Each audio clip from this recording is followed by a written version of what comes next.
Hello everyone, I welcome in my channel blessings 1111 ओम साई राम। सभी खुश होंगे, स्वस्थ होंगे, ऐसी मैं आशा करती हूँ। आज मैं फिर आ गई हूँ आप सबके लिए एक रीडिंग लेकर, जिसका टॉपिक रहने वाला है आपके लिए करंटली आपके पर्सन क्या फील कर रहे हैं इस समय, पार्टनर की एनर्जीज आपको लेकर क्या हैं, देखेंगे। ध्यान रखिएगा, जनरल रीडिंग है, हर एक बात मैच हो जाए नहीं है। रीडिंग आपके लिए जो है टाइमलेस है, जब भी आपके सामने आएगी तो ऑब्जर्व रेजोनेट हो सकती है। ठीक है, देख लेते हैं पर्सन इस समय आपको लेकर क्या फील कर रहे हैं। आज रात की पर्सन की एनर्जीज क्या हैं आपके लिए। Page of wands, 10 of wands, 10 of swords, the high priestess, 7 of pentacle है बॉटम ऑफ द डेक।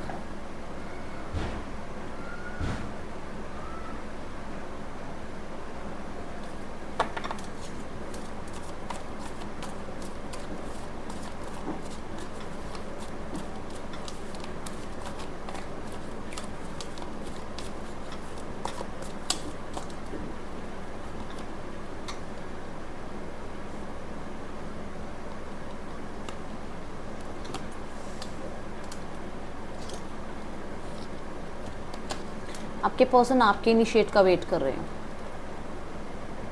आप इनिशिएट लें, आप कांटेक्ट करें, आप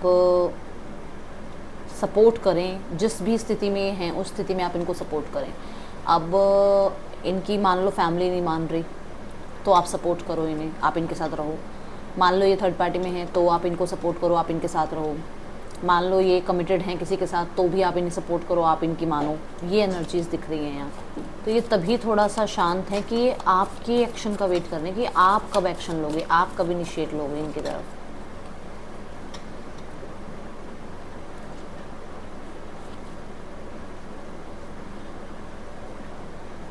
ये आप पे नज़र रखते हैं एंड कहीं ना कहीं इन्हें ऐसा लगता है कि आप और सिचुएशंस में इन्वॉल्व हो, आप कहीं ना कहीं लाइफ में बिजी हो, आपके पास रिस्पॉन्सिबिलिटीज़ हैं, आपके पास काम है, आपके पास अपने डिज़ायर्स हैं, अपने पास अपने गोल्स हैं एंड आप इस रिश्ते की तरफ तो सोच भी नहीं रहे हो। सेम वाइस वर्सा हो सकता है। आपके पर्सन को ऐसा होता है कि उनके पास इतनी रिस्पॉन्सिबिलिटी है, इतना काम है, उन्हें इतना अटेंशन चाहिए लाइफ में, इतना सक्सेसफुल होना है कि उनके पास इस रिस्पॉन्सिबिलिटी के लिए टाइम नहीं है। ठीक है, कहीं ना कहीं टाइम मैनेजमेंट नहीं कर पाते हैं ये। आपके डिमांड्स या आपके जो एक कह सकते हो आपकी तरफ से जो डिज़ायर्स हैं वो कंप्लीट नहीं कर पाते हैं और इन्हें लगता है कि इन्हें ऐसे ही छुपे रहना है, इन्हें आगे नहीं आना है। 10 ऑफ सॉर्ड्स क्यों है यहाँ पे? इन्हें ये कि मैं आगे ना आऊँ, आप अगर आगे आओगे तो ये आपके ऊपर रिस्पॉन्सिबिलिटी हो जाएगी, क्योंकि रिश्ता आप निभाने आए हो, आप वापस आए हो इस रिश्ते में, आप सामने से इनिशिएट्स ले रहे हो। तो इनके पास बहुत सारे काम है तो आप इन्हें समझेंगे कि हाँ इनके पास बहुत सारी रिस्पॉन्सिबिलिटीज़ हैं। तो एक ये यहाँ पे एक चीज़ ये है कि मतलब इन्हें ये लगेगा कि मतलब ये कहना, इनकी ये फीलिंग्स हैं यहाँ पर कि आपको एडजस्ट करना पड़ेगा अगर आप सामने से खुद आओगे तो। अगर ये इनिशिएट्स लेते हैं तो ये एडजस्ट नहीं कर पाएंगे। तो इन्हें लग रहा है कि मैं इनिशिएट्स नहीं ले रहा हूँ क्योंकि, या मैं इनिशिएट्स नहीं ले रही हूँ क्योंकि मेरे पास टाइम नहीं है, मैं टाइम नहीं दे सकता, नहीं दे सकती, या मैं इतना अटेंशन नहीं दे सकता, नहीं दे सकती। बट अगर आप इनिशिएट करोगे तो आप फिर कॉम्प्रोमाइज़ भी करोगे। ठीक है, 10 ऑफ सॉर्ड्स की एनर्जी यहाँ पर, लेट्स चेक क्यों है।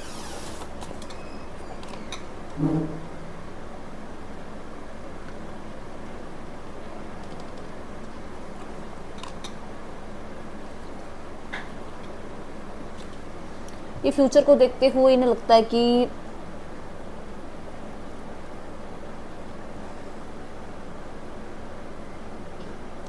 शायद इनकी फैमिली आपको एक्सेप्ट नहीं करेगी। इन्हें ऐसा लगता है कि शायद यहाँ पर बहुत सारे लोगों के लिए कि आपकी और इनकी एज में गैप है, जिस चीज़ को शायद यहाँ पर फ्यूचर में रिकॉग्निशन या आप कह सकते हो कि एक एक्सेप्टेंस मिलेगी नहीं। कुछ लोगों के लिए इन्हें ऐसा लगता है कि इनको आपने यूज़ किया है अपने फ़ायदे के लिए। यहाँ पर एक चीज़ ये भी है कि इनके फादर इनकी मैरिज कहीं और प्लान कर रहे हैं एंड ये कुछ भी नहीं कर पा रहे हैं, कुछ भी नहीं कर पा रहे हैं। ये कुछ एक मजबूरी के कारण जो है ना, कह सकते हो कि आपके सामने भी बुरे बन रहे हैं, बट यहाँ पर इनकी मजबूरी है कि ये कुछ नहीं कर सकते। प्यार बहुत है, छुपा रहे हैं।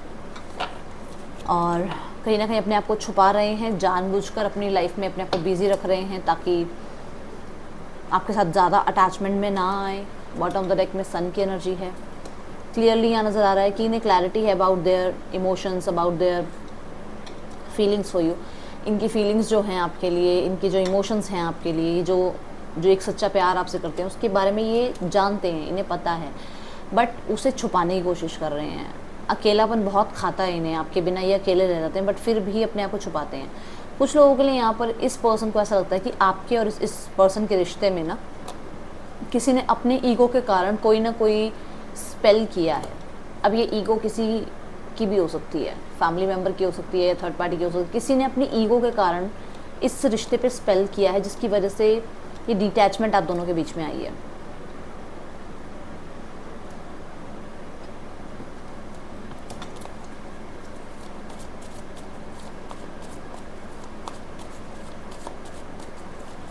यहाँ पर आपके पर्सन को ऐसा लगता है कि जितना ये छुपे रहेंगे, जितना ये ईगो में रहेंगे, जितना ये आपसे डिटैच रहेंगे, उतना आप इनकी तरफ आगे बढ़ोगे एक्शन लेने के लिए।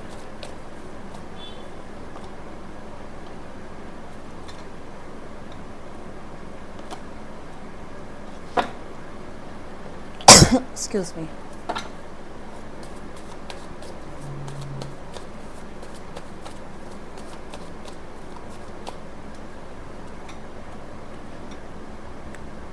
कुछ लोगों के लिए इन्हें ऐसा लगता है कि आपकी लाइफ में कोई है, और जो कि बात मैंने पहले ही बोली है।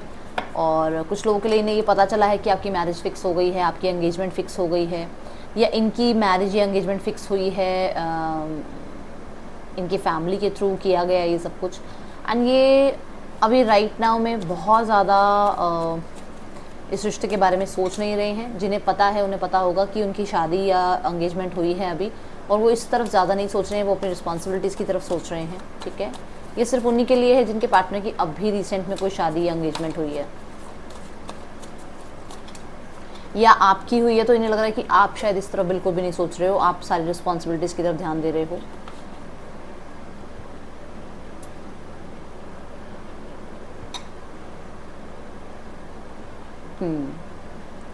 यहाँ पर ये कमिटमेंट से भागते हुए नज़र आ रहे हैं, कमिटमेंट नहीं देना चाहते हैं। और अगर ये आपसे कमिटेड हैं तो ये कहीं पर भी खुश नज़र नहीं आ रहे हैं। कुछ लोगों के लिए इनकी लाइफ में कुछ लोग थे जो सिर्फ पैसा या मनी अमाउंट चाह रहे थे, और ये उनसे डिटैच हो रहे हैं। यस, कोई थर्ड पार्टी थी, मैं इसको क्लैरिफाई कर। यस, कोई थर्ड पार्टी थी जिसको पैसे से लगाव था, जिसको इनकी रेपुटेशन से लगाव था। उस पर्सन से ये खुद दूर हो रहे हैं क्योंकि इन्हें क्लैरिटी मिली है। यहाँ पर देखो, यहाँ पर कुछ मैंने कहा था कुछ क्लैरिटी मिली है। हो सकता है यहाँ थर्ड पार्टी के सिनेरियो के वजह से इन्हें थोड़ी क्लैरिटी मिली है, इनको अपने ऑप्शंस जो इन्होंने खुले रखे थे उनके बारे में कोई क्लैरिटी मिली है, और वो क्लैरिटी ये है। ठीक है,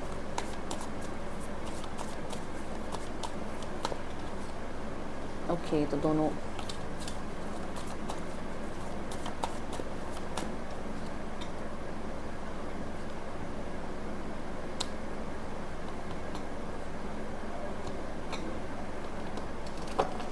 आपके पर्सन अंदर से मोम की तरह पिघले हुए हैं आपके लिए, बट ऊपर से आपको यही शो करेंगे कि बहुत ज़्यादा उनको ईगो है। कुछ लोगों के लिए यहाँ पर ऐसा है कि यहाँ थर्ड पार्टी सिनेरियो है, थर्ड पार्टी इन्हें बहुत कंट्रोल करती है। थर्ड पार्टी इनकी फैमिली हो सकती है, थर्ड पार्टी इनके लव रिलेशनशिप कोई हो सकता है, मतलब कोई और रोमांटिक थर्ड पार्टी, या फिर इनके फ्रेंड्स हैं जो इन्हें कंट्रोल करते हैं कि आपकी तरफ ना आए। बॉटम ऑफ द डेक से देखो किंग ऑफ कप्स है, बहुत ज़्यादा मन होता है, बहुत ज़्यादा आप कह सकते हो कि इमोशंस हैं आपके लिए, बट शो ऑफ नहीं करना चाहते हैं।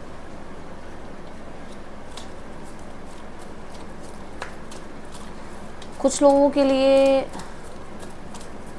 मुझे ऐसा नज़र आ रहा है कि ये पर्सन बहुत काइंड थे एक टाइम पे, बट इनके साथ जो जो हुआ ना उसके बाद ये थोड़े हार्श हो गए हैं।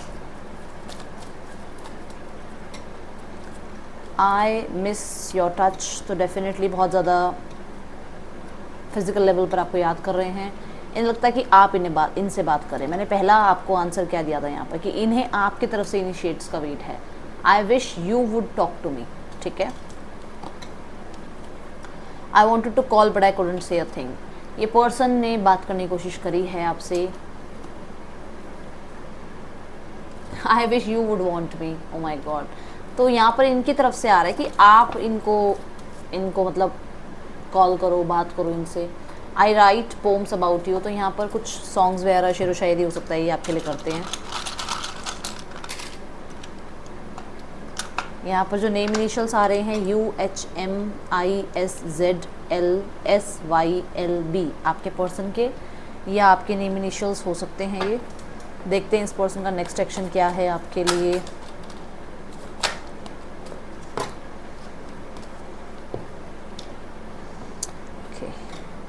सो यहाँ है 2 of pentacles, 3 of pentacles, night of cups, 7 of pentacles. देखो पेंटिकल्स की एनर्जी है तो थोड़ा सा वेट करना पड़ेगा। पेंटिकल्स कहीं ना कहीं यही बता रहा है कि अभी एनर्जी स्टक है, अभी एनर्जी स्टॉप है, अभी एनर्जी थोड़ी सी आप कह सकते हो डिले की तरफ है।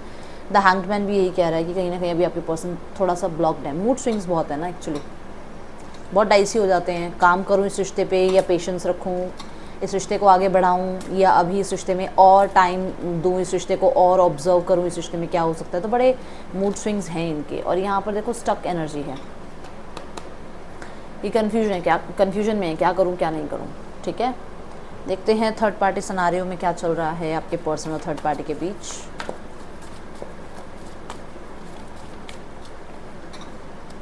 Patience, king of cups. Okay,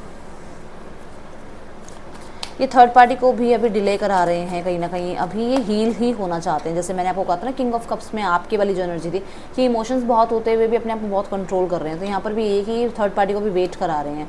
इनके बीच में हो सकता है वेटिंग को लेकर भी बहुत ज़्यादा वर्बल फाइट्स वगैरह होती हैं, एंड ईगो क्लैशेस भी होते हैं। कहीं ना कहीं एक तरह से ऑप्शन की तरह ट्रीट किया जा रहा है, जिसकी वजह से कहीं ना कहीं थोड़ा सा ग्रजेस भी हैं। ठीक है, यहाँ पर किंग ऑफ कप्स की एनर्जी है। क्लियरली इन्हें ऐसा लग रहा है कि पूरी तरीके से ट्रस्ट करते नहीं हैं, और इन्हें ऐसा लगता है कि बहुत बड़े बड़े अगर ड्रीम्स देखे ना तो फिर से वैसा ही हाल होगा जैसा पहले हुआ है। इन्हें ऐसा लगता है। देखो यहाँ पे हेरोफेंट की एनर्जी है। बहुत हद तक ये पर्सन इस टाइम पे करियर की तरफ ध्यान है, या फिर अगर ये मैरिड हैं तो अपनी रिस्पॉन्सिबिलिटीज़ की तरफ ध्यान है। ठीक है, ये अपने इस बिहेवियर को बिल्कुल भूल चुके हैं। बहुत ज़्यादा चिट चैट करना, बातचीत करना, या बहुत ज़्यादा ड्रीमी एनर्जी में रहना, या बहुत ज़्यादा होपफुल रहना, उस एनर्जी से बहुत मैच्योर हो चुके हैं। अब ऐसी एनर्जी नहीं है आपकी, आपको ये लग रहा हो कि दीदी पता नहीं क्या हो रहा है थर्ड पार्टी में। नहीं, बहुत हद तक मैच्योर लेवल पर सोच पाते हैं, और बहुत ज़्यादा जो है आप कह सकते हो अकेले रहने की कोशिश करते हैं। क्योंकि अभी जिस सिचुएशन में है ना, वहाँ पर इन्हें ऐसा लगता है कि इन्होंने पहले बहुत हर्ट फीलिंग्स को झेला है, और अभी इनको जल्दबाजी नहीं करनी है, इमेच्योरिटी नहीं करनी है, इस रिश्ते में इतनी जल्दी टैप इन नहीं करना है। ठीक है, फैमिली की एनर्जी क्या है universe, wheel of Fortune, outcome क्या है, द नाइट ऑफ वॉन्ड्स। देखो व्हील ऑफ फॉर्चून कहीं ना कहीं कर्म की बात कर रहा है यहाँ पर। तो यहाँ पर ऐसी एनर्जी है कि अगर अच्छे कर्म किए हुए हैं इन्होंने तो न्यू बिगनिंग हो जाएगी। बहुत ज़्यादा न्यू बिगनिंग के बारे में सोचते भी हैं, और कुछ लोगों के लिए इन्हें ऐसा लगता है कि जो भी इमेच्योरिटी आपने करी है तो उस चीज़ के लिए आपको कर्मा मिले। ठीक है, यहाँ पर नेक्स्ट है व्हील ऑफ फॉर्चून के बाद नाइट ऑफ वॉन्ड्स। बहुत ज़्यादा ना मैं देख रही हूँ आउटकम है, बट एंगर इश्यूज़ के साथ। ठीक है, किसी तरीके का कोई पैसे को लेकर कोई स्ट्रगल है, कोई बातचीत है। यहाँ पर डेथ की एनर्जी है। स्ट्रगल तो देखो है पेंटिकल्स को लेकर, इसी वजह से कोई एंगर इशू की वजह से इस रिश्ते में जो है पहल की जा सकती है कि इनको पैसे की नीड है, या पैसा प्रायोरिटाइज करने के चक्कर में ये जो है यूनियन चाहते हैं। यहाँ पर द सन की एनर्जी है। सन मुझे बता रहा है कि आपको थोड़ा सा क्लियर होना होगा कि आप क्या चाहते हो अपनी लाइफ में। जो चाहते हो उस चीज़ को लेकर विजन क्लियर करो अपना, बार बार डाउट्स में मत जाओ। ठीक है, ये है एनर्जीज आपके लिए। आपको रीडिंग अच्छी लगी हो तो लाइक कीजिएगा, मुझे बताइएगा। मैं आपसे मिलूंगी नेक्स्ट रीडिंग में। चिल्ड्रन टेक के बाय। ओम साई राम।